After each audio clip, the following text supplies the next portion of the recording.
Ladies and gentlemen, good morning, everybody. Actually, first of all, I would like to thank you very much, organizers, for inviting to participate, to share the latest news about the Lithuanian railways and especially Rail Baltica project. Lithuanian railways having the assets of close to 2,000 kilometers of railway lines, over 100 stations, and 4 intermodal terminals, as well as being responsible in Lithuania for implementing Rail Baltica project, is a company which is of a strategic importance in country, and actually generating the biggest part in the GDP. So it is very pleasant, and there's kind of a symbolic that Infra 2017 and this format starts here. So,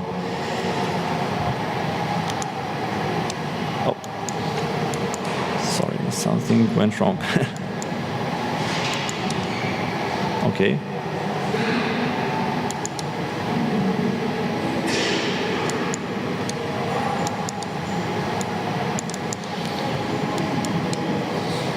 Something doesn't work, sorry. Okay, now it's better. So, Lithuanian railways having the transportation of persons, of personal passenger transportation of more than 4 million per year, so 4.5. Having around 50 million tons of freight transportation, and that is yet not the target, because we have a very fresh and so to say progressive approach towards the market, and the results of the last 8 months increasing our financial results showed that the progressive approach and the market-oriented approach, finding the best solutions for the market, gives the significant result. Okay, now it's better, thank you. So, and as the result, we have during these last 8 months 8% more of the freight transportation and 3% more of the passenger transportation. What also is important to mention, that our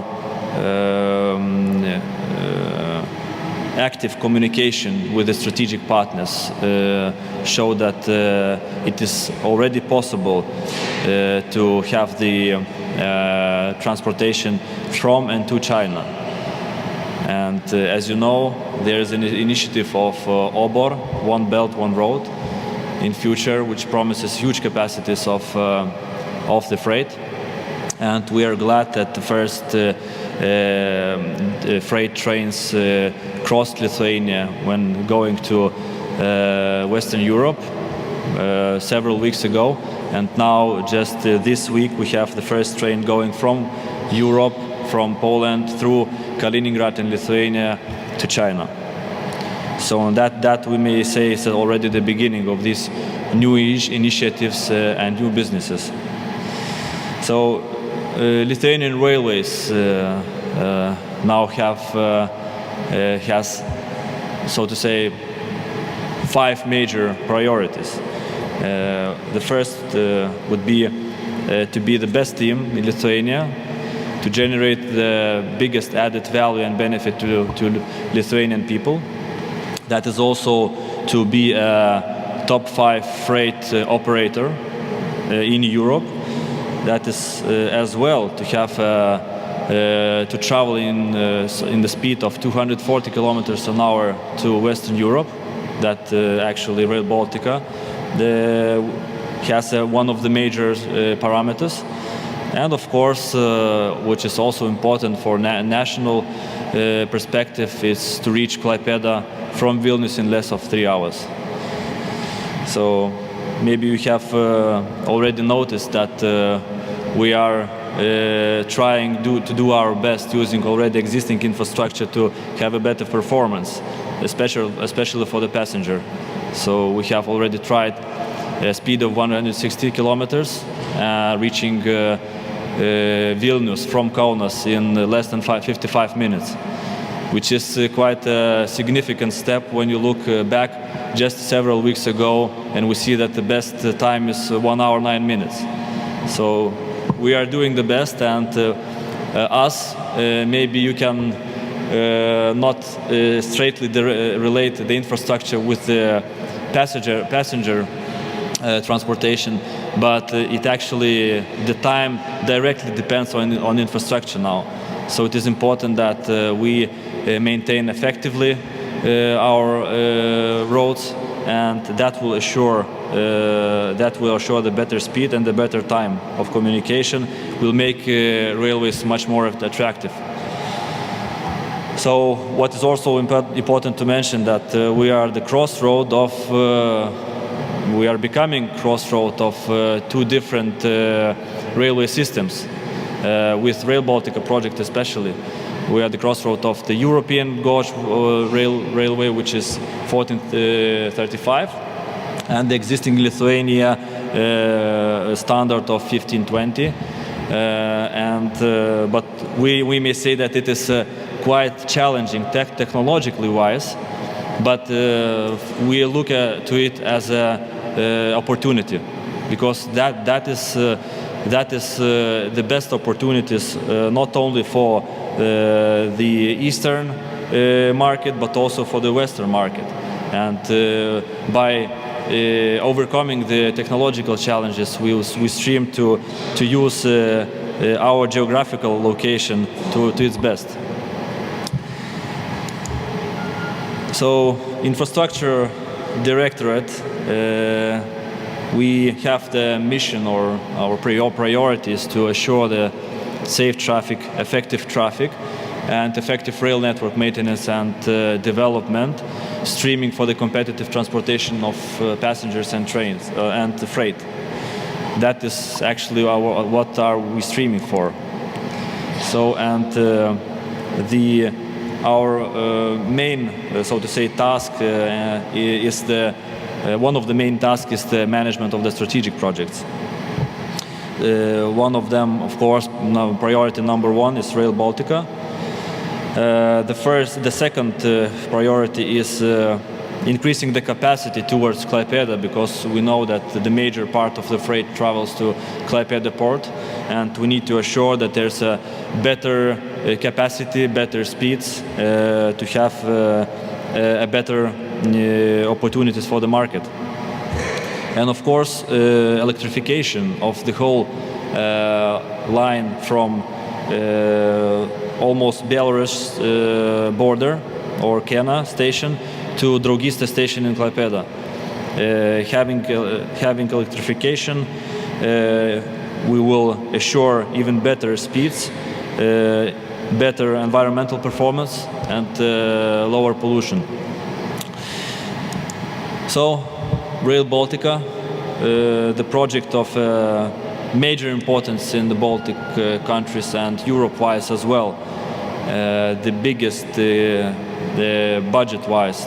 So, already mentioned 5.8 billion euros total investment costs, but that goes against all the benefits. So the benefits are socio-economical benefits, valued around 16.2 billion. That is also multiplier for the GDP in around 2 billion euros.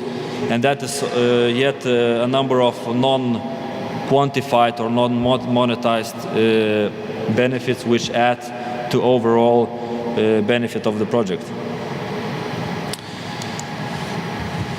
So Rail Baltica is actually integration of Baltic states into European railway network. That is the project that connects Poland to Tallinn or even further Helsinki, and that is the project that will assure the freight transportation potential of up to 20 million tons per year. And we expect that already in 2026 we will have 22 million tons of the freight traveling. So freight means that the freight that is now traveling on roads should step by step be transferred to the rails, and that is one of the major added values of the Rail Baltica project, decreasing the pollution, decreasing the quantity of road accidents, and so on. So the cost-benefit analysis showed that for €1 invested from the national budget, we are to have around €6 of the economical benefits. So that shows how this project beneficial is.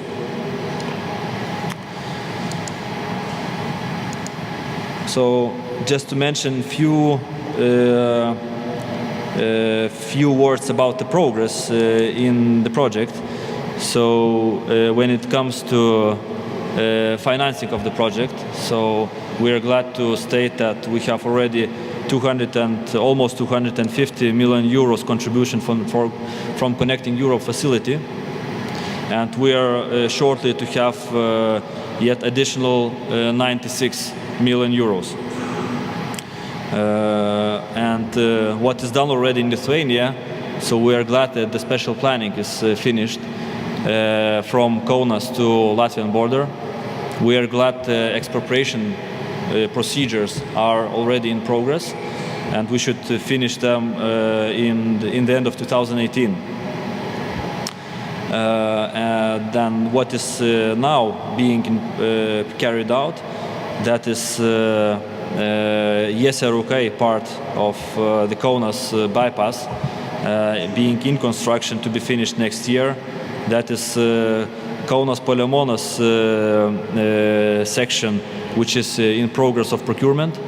And that is, of course, Rokai-Palemonas from the southern part of Kaunas to be in procurement in around half a year. So this is the beginning, so to say, of the project, and of the real construction already works in progress. And when it comes to the plant activities, so we have decided actually to, as I mentioned, to a little bit postpone the procurement of Rokai-Palemonas section, but that is all in order to reconsider the technical solutions and to try to find a good economy from that and save some significant amounts of money. And that is why Rokai-Palemonas is around half a year later than Kaunas-Palemonas. And then, of course, the remaining activities and the remaining sections, which is from Kaunas to Polish border. Now we have the upgrade study being carried out by our common company, RB Rail.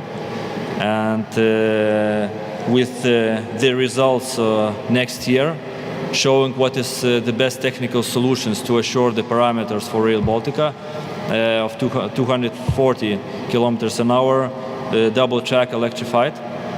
What is the most economical way to do that? So we're waiting for the results. And after that, or even partially in parallel, we are to start the planning activities for that section. And of course, the part of Vilnius connection, which is essential actually for Lithuania and for the whole project as such, I'm convinced. So that is also in stage of the studies, how to find the best technical solution, the best road or the best route to connect Vilnius to the Rail Baltica track. We are already also in the studies, and together with RB Rail we are to find the best solution and to set that track to the European Commission as well. So investments, we have investments in the perspective of 2014-2020 of around 880 million, out of which 720 million is funded by EU, and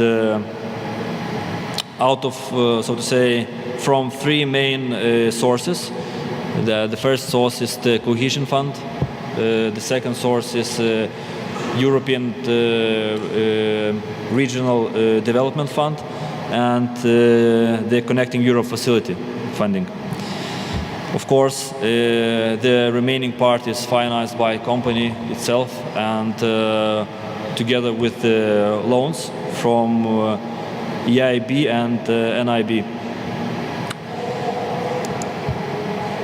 Yes, and three main perspectives for the remaining, for the, so to say, investments other than Rail Baltica when we speak about infrastructure.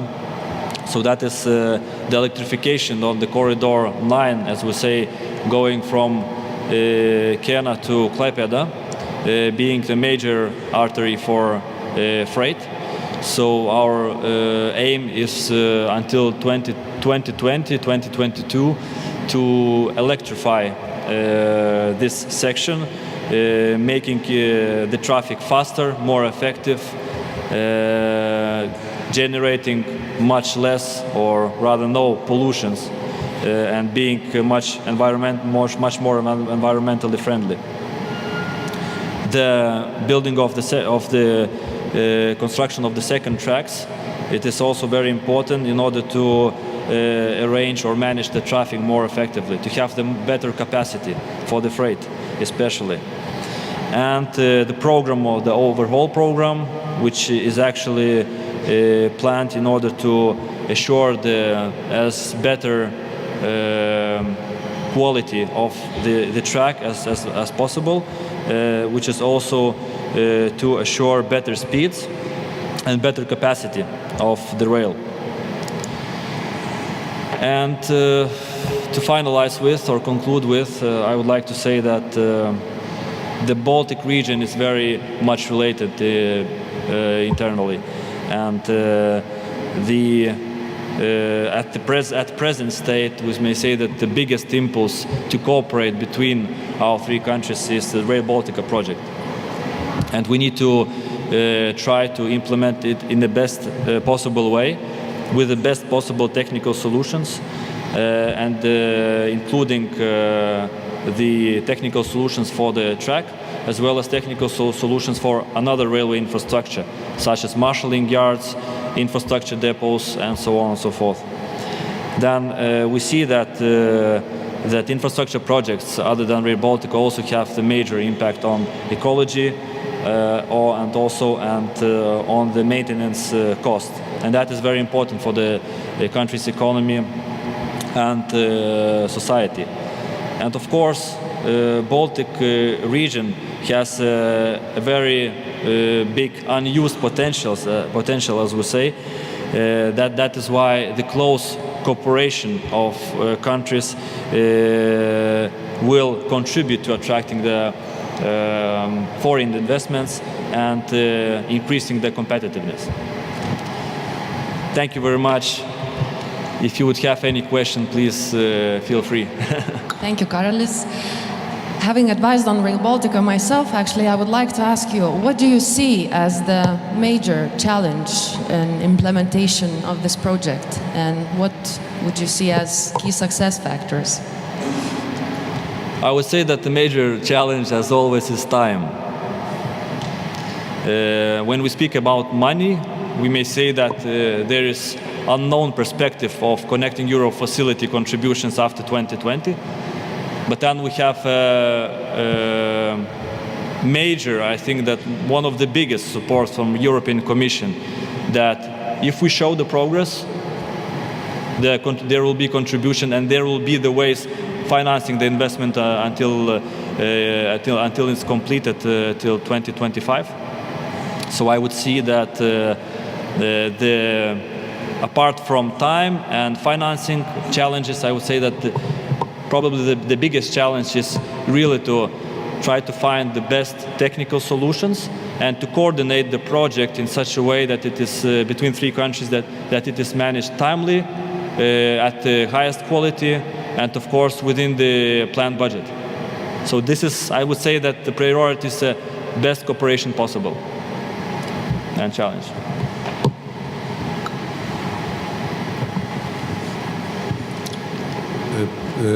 You mentioned that a euro put into this project will bring 6 euros. Can you give a little bit more detail on this? It's a staggering number. Also, 6 euros, it means that we all know that the intensity of financing the project now at current state is 85% from EU funds, from Connecting Europe facility. That means only 15% is given from the state budget. And that then when we compare the project budget and taking only 15% out of that, comparing with the total socio-economic benefits, that is the proportion that we have invested 1 euro from the budget, giving you 6 euros of the socio-economic benefits. But a euro that you as a company would invest would bring, a euro that you as a company would invest would bring how much in terms of NPV? How much we plan to invest as company? And how much do you intend to make money out of it? Yeah, so then of course when we get back to the company benefits, so we need to understand that the project is of the regional importance, and that is so to say the benefits are not only the company's benefits that should be taken into account. So now it is quite difficult to say what Lithuanian railways will dig out of Rail Baltica, but then again, if we say that we have 20 million of freight potential, if we say that we have much better communication for passengers, so that yet brings also income to Lithuanian railways. And but then again, it's we should not be directing exactly, investment from the company, if as such, and comparing to the benefit, so to say, measuring per income to Lithuanian railways. Any further questions? Hello, Andrus Vyšniauskas, Kel Projektas. I want to ask you about situation with Poland, because by our opinion, the main reason of implementation of Rail Baltica is connection of Baltic state with West Europe. And as we see from your presentations, the biggest efforts are made from the Lithuanian, Latvian, Estonian. It's created a new enterprise for the common project, but what's about Poland? Because as we know from the public resource, Poland is not so active in the implementation of their part of Rail Baltica. Do you implement any additional efforts from your side as representative of railways to attract Poland authorities to this project? Because by our opinion, it's one of the most important things. Thank you. And actually, by that question, you stick the finger straight into agenda of my this week's agenda, because I was in Gdansk and Białystok this week. So we have met the CEO for PKP-SA, the group of companies, and we are planning to intensify very much the cooperation with PKP Group, and of course infrastructure manager, that is PKP PLK. During conference yesterday in Białystok, the representative of infrastructure manager has stated that they are in actually good progress. They have funding for the sections from Warsaw to Białystok already in progress of works. That is, they have also very significant contribution from CEF3 calls, which is around 340 million euros for section Białystok-Elk. And they're in progress of procurement of the feasibility study from Elk to Border. And that is to be also directly coordinated with the preparation of our upgrade study from Kaunas to the border. So I need to calm you down. Everything's fine. They are progressing. Only that, yes, we need to intensify our cooperation in order to share information on the progress and show it in Lithuania and Baltic countries as well. Any more questions?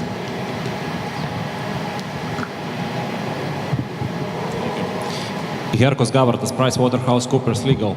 I just want to ask one question about the operation of the Rail Baltica after the construction is completed. Is it already decided who will be the operator? Will it be one single operator of the entire Rail Baltica project, or will it be sort of operated on a more national, territorial basis? Are there any ideas, and when this decision will be taken? Thank you. Yeah, so when it comes to the strategic decisions on infrastructure manager and operators, because these are two different things or two different entities. As in Lithuania, you may compare infrastructure manager is the infrastructure directorate, and the railway undertakings or the operators are the directorate for the passengers and directorate for the freight. So when you ask regarding the operations, so that is not the infrastructure management. It's two very different things. But of course, these are the items of discussions at the moment already, and it is not yet decided who will manage the infrastructure and who will operate the Rail Baltica. So that will be in future, and the discussions already started. I could not state when exactly the decision will be done on the manager and the operator. But that is, thank you for question, that is very important subject of the project. Any further questions? Then I have a last question for you. Thank you. You know, skeptics say that the world is talking about a hyperloop and we're still at the start of building Rail Baltica. What would you answer to them? Now actually hyperloop is the technology which is in progress of the very first steps of development, and the price per kilometer of construction of the hyperloop is quite high and very high in comparison to the even high-speed rail lines. Therefore, it is kind of difficult to, so to say, make any conclusions here. But I see hyperloop as maybe rather competition to airlines, or the flights, than to the railway. Because Air Baltica is not only about the passenger, it is also about freight. So hyperloop, I'm not sure about freight. But then again, coming to investment costs, the last figure I heard is something like 11-12 million per kilometer, making it 3.5 billion from Vilnius to Klaipėda. So then you think and may make some conclusions, but I think that my personal opinion that it's really too early to have any conclusions in comparison of these two technologies. Thank you, Karolis. Let's give him a big round of applause. Thank you very much.